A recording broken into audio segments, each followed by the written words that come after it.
एक 1.5 साल पहले ही। तो मैं ट्रेन से गया था, जैसे ही हम स्टेशन पे उतरे तो घुटने तक हाफ निक्कर पहने यजमान जी आए लेने सुबह 3 बजे।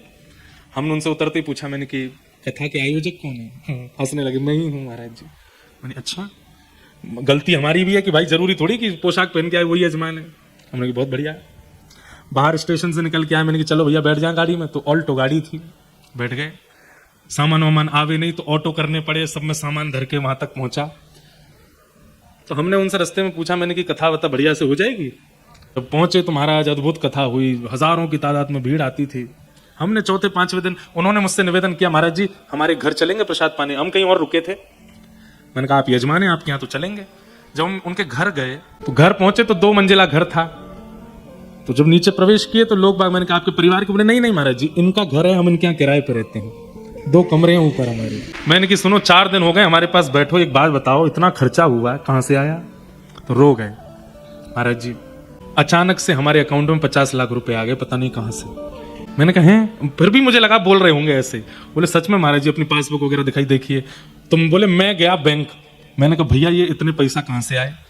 तो उन्होंने कहा ये किसी ट्रस्ट के द्वारा ट्रांसफर हुए। तो बोले मैंने उस ट्रस्ट का नाम ही नहीं सुना।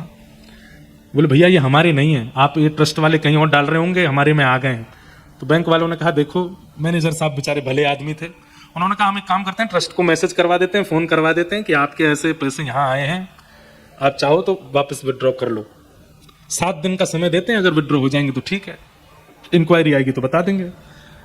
बोले महाराज जी मैंने सोचा अगर 7 दिन में वापस नहीं गए तो घर के बच्चे बोले पिताजी घर बना लेंगे, गाड़ी खरीद लेंगे, ये करेंगे। बोले मेरे मन में रात्रि में स्वप्न जैसा ऐसा आभास हुआ कि किशोरी जी ने बिना परिश्रम के ये धन दिया है, हमारी मेहनत का तो है नहीं, क्यों ना इससे कृपा करके अपने परिवार के लिए और पूरे नगरवासियों के लिए हम कथा करेंगे और 1 रुपया भी अपने लिए प्रयोग में नहीं लेंगे।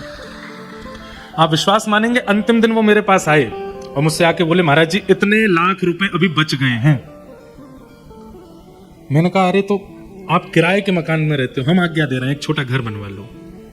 नहीं महाराज जी ये प्रयोग मैं अपने लिए नहीं कर सकता। मैंने कहा एक बड़ी गाड़ी ले लो। नहीं कर सकता। तो क्या किए, हर महीने गिरिराज जी में एक भंडारा बुक कर दिया, हर महीने आते हैं, हजारों लोगों को भंडारा कराते हैं, उस धन को वहां दिया कर रहे हैं। हमने भी प्रदक्षिणा ली नहीं उनसे। मैंने कहा हम भी फिर ऐसे, हमको ठाकुर जी उल्टा मारेंगे और कि भाई तुम ऐसी कथा की दक्षिणा लेते हो।